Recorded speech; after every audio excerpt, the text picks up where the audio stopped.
आरव और सिया का प्यार किसी आम मोहब्बत की तरह नहीं था। यह एक दीवानगी थी। दोनों एक दूसरे के लिए पागल थे, जैसे उनकी दुनिया बस एक दूसरे से ही शुरू होकर वहीं खत्म होती हो। उनकी सुबह की पहली सोच और रात की आखिरी दुआ सिर्फ एक दूसरे के लिए होती।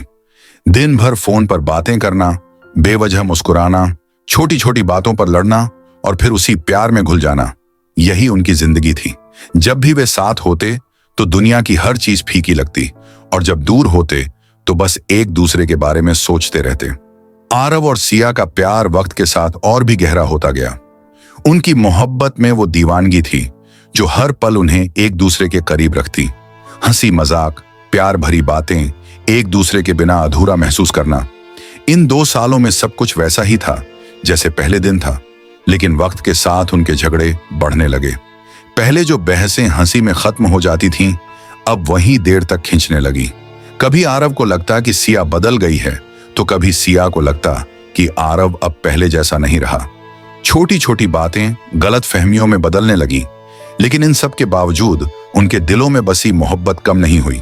झगड़े होते, नाराजगी बढ़ती, लेकिन आखिर में दोनों एक दूसरे को मनाने के लिए कोई ना कोई बहाना ढूंढ ही लेते। प्यार अब भी उतना ही गहरा था, बस उसमें थोड़ी कड़वाहट भी घुलने लगी थी। आरव और सिया अब भी एक दूसरे से बेइंतहा प्यार करते थे, लेकिन अब उनके रिश्ते में एक अजीब सा बदलाव आ चुका था। पहले जहां झगड़े के बाद दोनों झुकने की कोशिश करते थे, वहीं अब दोनों ने एक दूसरे को मनाना छोड़ दिया था।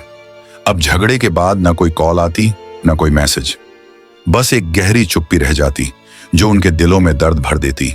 लेकिन सच्चाई ये थी कि दोनों ही अंदर से टूट जाते थे। झगड़े के बाद आरव अकेले में बैठकर सिया की तस्वीर देखता और खुद से सवाल करता, क्या हमारा प्यार अब पहले जैसा नहीं रहा? उधर सिया अपने तकिए में मुंह छुपाकर रोती, लेकिन किसी से कुछ नहीं कहती। दोनों को एक दूसरे की जरूरत पहले से कहीं ज्यादा थी, लेकिन किसी में पहल करने की हिम्मत नहीं थी।